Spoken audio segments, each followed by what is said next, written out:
talking. Three black girls talking. Three. Hey y'all, I'm Margot Evans. I'm Rochelle Truby. And it's your girl Edwonda White. And we are Three Black Girls Talking. Three Black Girls Talking is a show where three friends that have been knowing each other forever just get on here and just talk about whatever we want to talk about. And people have been really, really following us and really enjoying what we had to say. So if you haven't subscribed yet, go ahead and hit that bell, hit that thing down there, and subscribe to the channel and tell people what we're talking about. Today, we're going to talk about self-care, okay? And self-care is all about what you do for yourself. We as women, we go through so many things. We're mothers, we're sisters, we're daughters, we work, we're managers. We do all these things for other people. But what do we do for ourselves? And I'm going to start with Margot. Margot, what are some things that you do to pamper yourself, or things that you like to do that relax you or make you feel happy as a woman? You know, I love to drink Fireball. My friend. Okay. Hey, I ain't mad. I ain't mad. Fireball on, you feel me?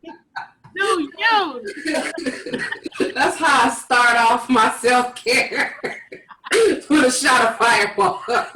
Hey, mad girl. Hey, cheers. Okay. And then I'll figure out what I'm going to do. Right. I do, and I meditate. One of the things that I do is meditation. They have an app called Calm. Calm, you should endorse us because I do use Calm app. And it has these guided meditations, and it is so refreshing. Actually, my doctor at Kaiser told me about this, and so I tried it, and I love it. When I need to just like bring it all in, I put my headphones on and I go through that guided meditation, and I do feel so much better. Just like you said, us as women, we have so many things that we are just juggling. We are very multitasking people by nature. We have the job, we have kids, we have our family, we have work, just a whole lot of things that we have in our lives. And to be able to meditate and just be like at one with just me and my meditation and not worry about nothing else that's going on, it helps me out a whole lot. So that's one of the things that I do for my self-care is meditation. Okay, what about you, Shelly? What do you like to do to relax yourself or do something that, like we say, self-care is about doing it for yourself, not what you do for others or with others. Of course, we love being with our families. But what do you do personally for yourself? Well, because of the pandemic, I haven't really been going out that much. So every day I try to go on a walk. Oh my God, if I didn't do that walk, I probably would lose my mind. Like, it's very relaxing. I'll either talk to somebody on the phone, I'll read the Bible, or I just walk and just clear my mind, And so on my lunch break, I'll do it every day on my lunch break, and then on the weekends, I'll walk a little bit longer on the weekends because I try to get my steps in. But that's something that I look forward to. It's very relaxing. It helps clear my mind, and it's healthy for me, so I can try to maintain my weight and so forth. So that's one of the things that I love to do. I just love to go on walks. I love walking. It's very healing. Okay. To me, I like really soothing music. Mm. I like to get a little mix together on my, Apple Music or Amazon Music or whatever, and put a little mix together. Music just takes me to another place, and I might make different themes, different types of music. One might be love songs. Another one might be some smooth jazz. Another one might be some good gospel music, depending on how I'm feeling that day. And the music really changes my mood a lot, and it relaxes me. And I sing the words, and the mood of the music just helps me to soothe my spirit and uplift me, or something. You might just be sitting there singing Beyonce, I'm a survivor. I'm not gonna give. I'm not, you start singing the words and it make you feel like you really, Mhm. It know, empowers you. It empowers you. Yep. it empowers you. So I do that. And prior to us being, locked down, we're getting back out there now more so. But I like manicures and pedicures.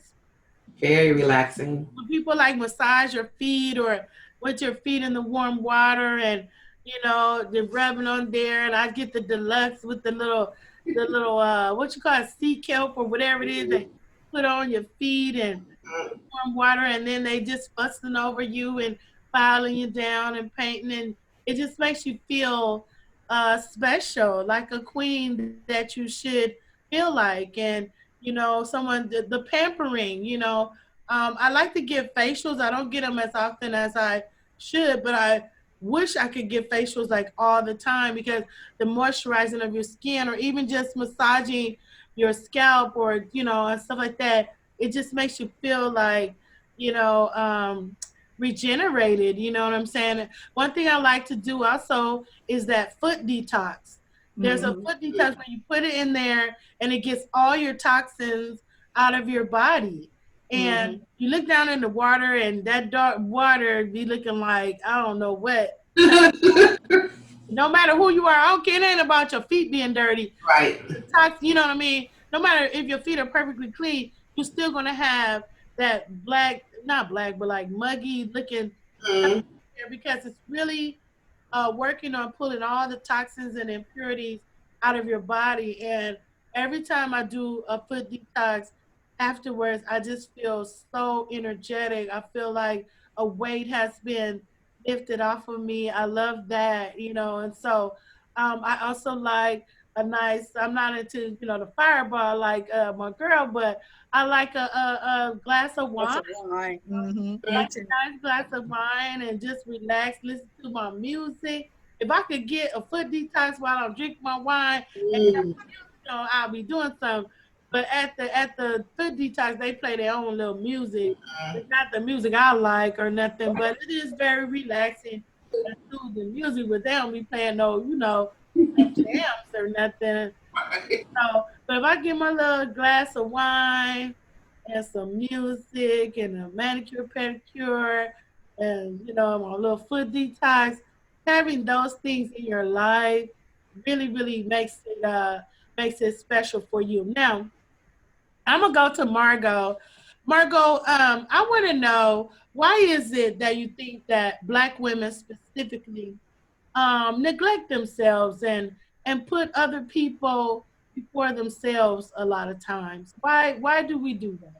I think it's just a mentality that we've had growing up. We are the mothers, we are the ones that support all parts of the family, the husband, the kids, the everybody. That's who we are as a people. But I think nowadays people are learning to, or women are learning to do that self care. It's something that's being talked about everywhere. Is being aware of that we need self care so that we can continue to be that support for everybody else. Like when you're on a plane and they say you take the oxygen first and then you can help somebody else. And I believe that nowadays we are trying to take that oxygen first and taking care of ourselves so that we can support our family, our friends, our whoever else extension of us better. So I think it's just something that ancestrally we, we're that supportive. We were never thinking of ourselves, but now we are learning to take care of ourselves first and then support others. Same question, Shelly. Do you need me to address it again, or you know it? I know it. I think that the mentality of women back in the day is like, oh, I got to give my kids and my husband, and then they wouldn't take care of themselves. Like everything else was all about their kids and their husband.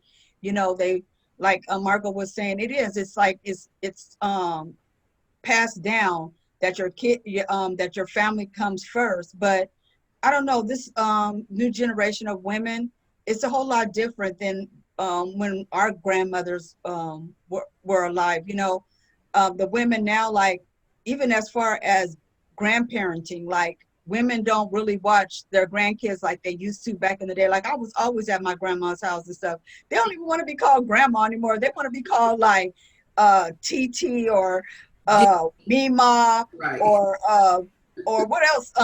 PG. Gigi and stuff like that. They don't want.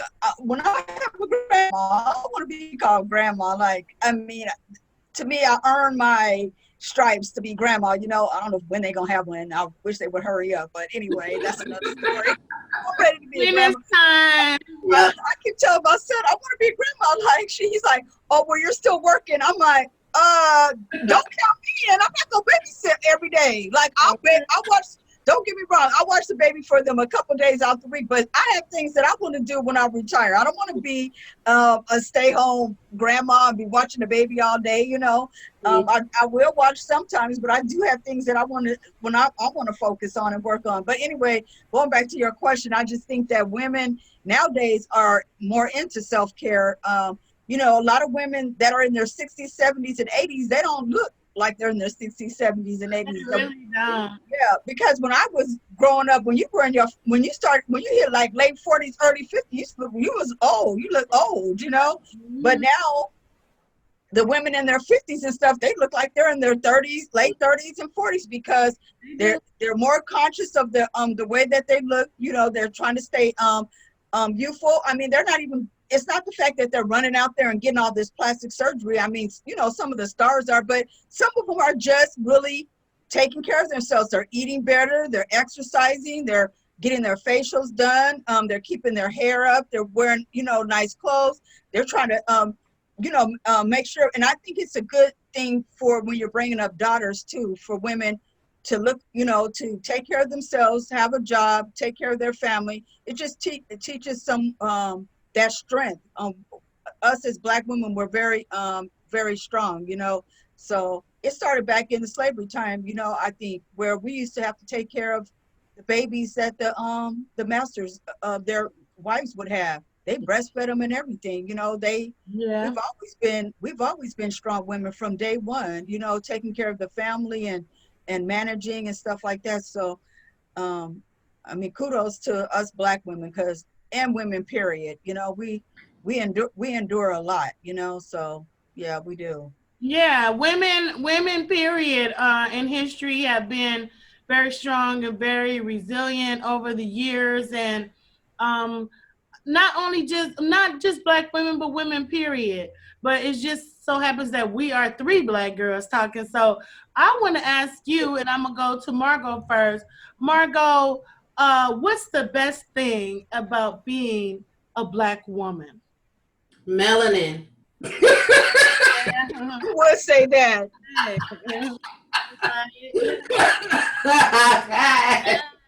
Black girl magic. Man, I love our melanin. That's why we don't have wrinkles and all that good stuff. Our skin is very supple. That's one of the things that I love about being a woman. But I love us. I love us as a people. We have every race has their thing, but I love being a Black woman. My mother, my grandmother, my great grandmother have all been great examples of Black women to me, and I don't see myself in any other race. Like, I never wanted to be anything other than what and who I am. So, and because I had that representation in my family, that be proud of who you are and be proud to be Black. Although we've dealt with situations being Black, it doesn't make it wrong to be Black, because people are ignorant and they do stupid things. I've always been happy to be a Black person and a Black woman. So I enjoy being Black. Right. What about you, Rochelle? Same question. What is the best thing about being a Black woman? Girl, what is the motto of a Black woman? We just do what we do. If you just really sit and think of all the things that you do, you probably gonna want to lose your mind. I remember at one time I was working, going to school, and taking care of kids. And I think back, I'm like, dang, how did I do that? Like, man, it's like, and like we say, us Black women, I always hear us say, we just do what we do. And I know you guys have heard this. We just do what we do. And that's what I love about us Black women. We do what we do. We don't let no grass grow over our feet. We don't stop. We get our goals. We go to college. You know, we raise our children, single mothers. We make sure they eat. If we have to work 2-3 jobs, we do that. Go to school. You know, I mean, we do what we do, and we survive. Black women are survivors, and that's one thing I love about being Black. It's like we're giving, loving, and caring people. You know, we don't care who you are, what color you are. My parents, there was no color lines, and I know that about you too. Edwonda, your family, your mom and them, anybody could come over your house and get them a meal. You know what I'm saying? And y'all had what? 6 kids, and the 7th one, they would be like, oh, well, just let them come on, sit down and eat too. It's like, we're very, you know, caring and stuff. We love kids. It doesn't matter. You can bring home anybody you want, and it's welcoming. We're we nurturing by nature, and I just love being Black, you know, because of that reason. And I've seen a lot of great examples going over the years, not just from my mom. I mean, my mom is a great example, but I've seen other people's parents, your mom, Edwonda, Margot, your mom and stuff, how, you know, loving and caring your mom are. When I always come over, they always treat me like family. You know, I never felt like, oh, I can't go over there. I know I always felt comfortable, you know, so that's what I love about us, that caring and nurturing feeling, and, you know, feeling it that we give to others, you know. Yeah, I would say that my best thing about being a Black woman is our strength.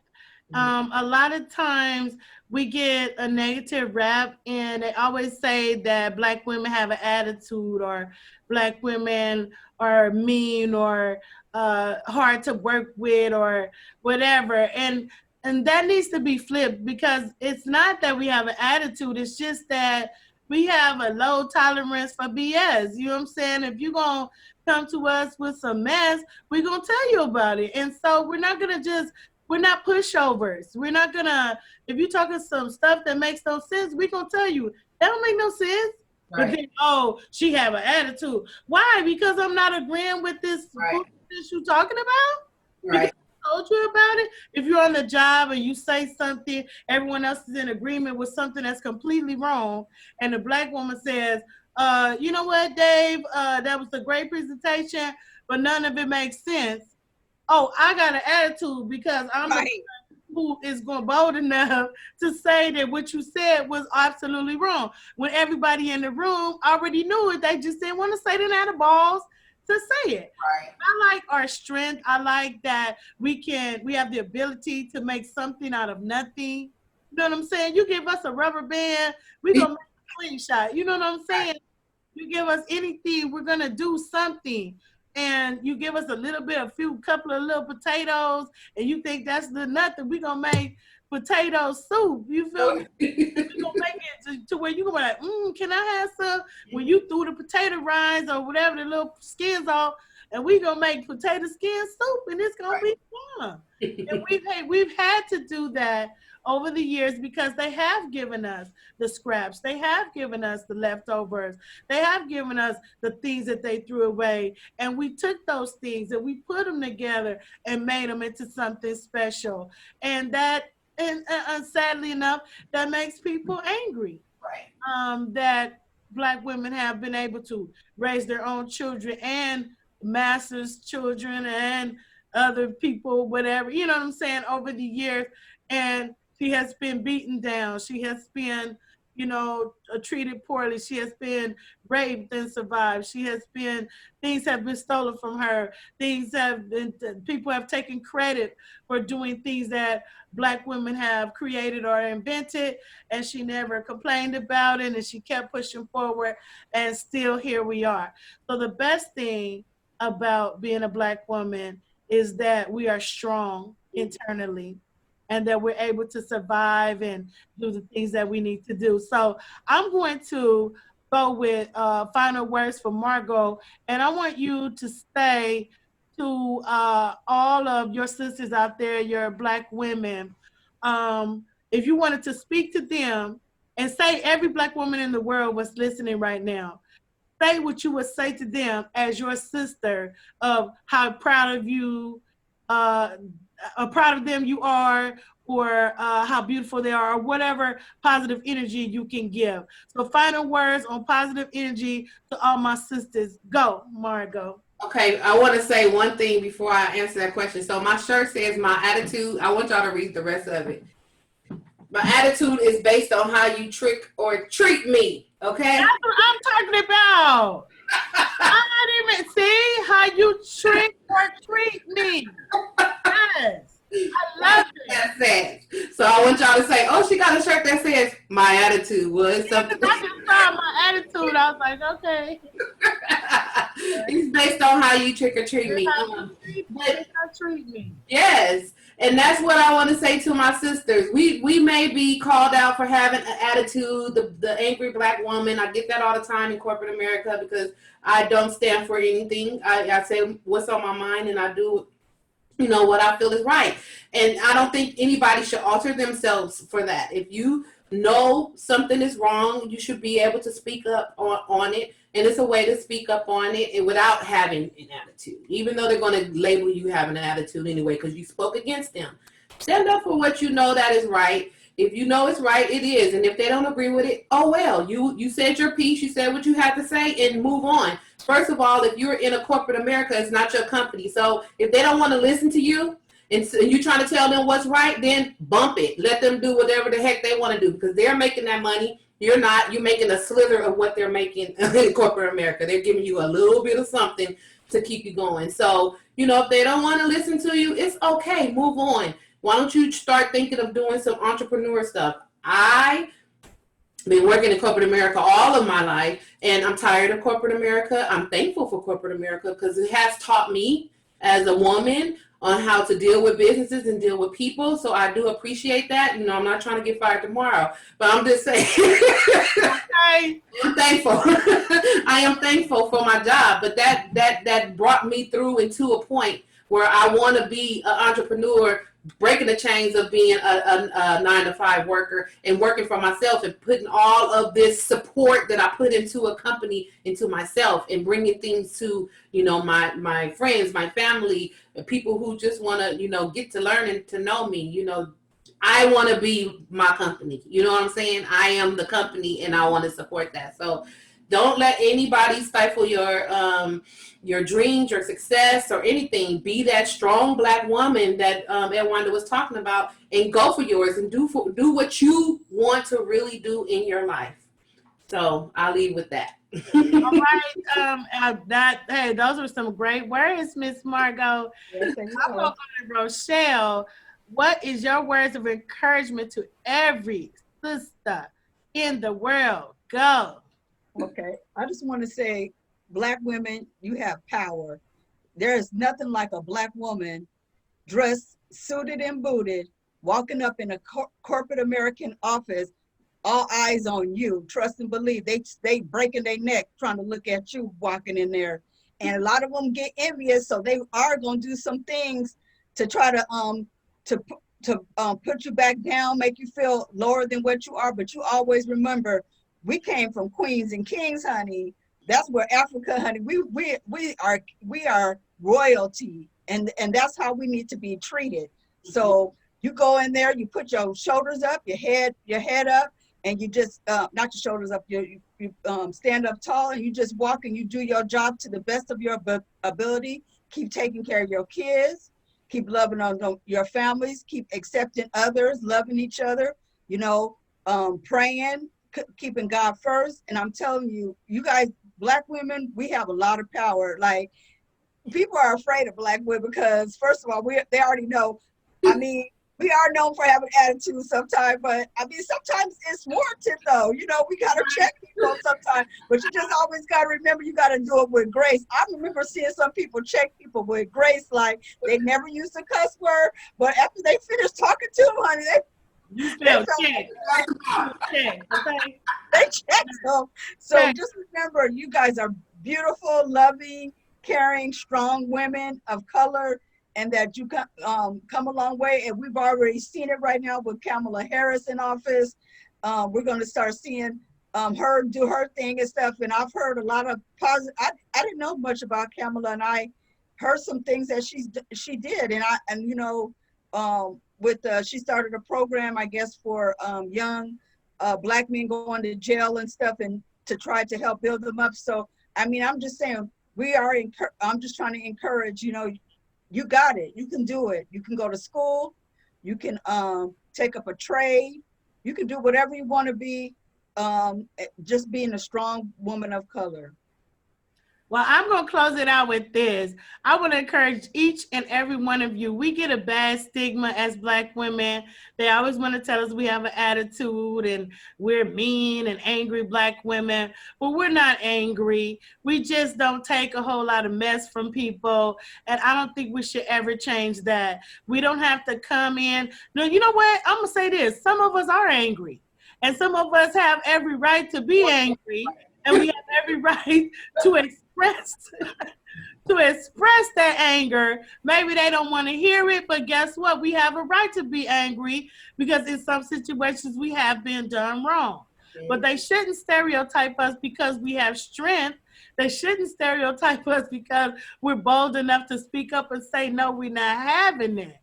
And those women out there, I hear a lot of women always saying, Black men don't want to choose Black women, and the man, as soon as the man gets some money, he don't want to choose a Black woman because Black women have attitude. First of all, any Black man that does not want you, why are you even bothered with what he chooses? Okay. First of all, ladies, get up off of that of they ain't choosing nothing. First of all, them dudes wasn't gonna choose you anyway. Right. Exactly what they want. Find a man who wants you, the beautiful Black queen that you are, the beautiful, strong woman that you are. Only a weak man chooses a weak woman. Right. And any man ain't got nothing to do with Black men. And I'm not saying that Black men who don't choose Black women are weak, because guess what? I believe that any man should choose any woman who truly loves him and who is truly gonna have his back. I don't care if she's Black, white, green, or purple. Okay, so I'm not no angry Black woman that's hating on a brother who's with a white woman or an Asian woman, whatever. Do you, boo boo? Do you? But let me tell you something. Black women, don't you feel bad because he didn't choose you? Right. Okay, because your king comes in another form. Your king is going to be somebody who wants you, who thinks you're beautiful, who likes your nose and your lips and them eyes and your skin and your melanin and your nappy hair or whatever else. They going to love all of it just like it is. And you stay strong, stay beautiful, stay you, stay confident, and we're going to change this world. 2021 is going to be the year of the Black woman. And we are 3 Black girls talking, and we will see you next time. Bye.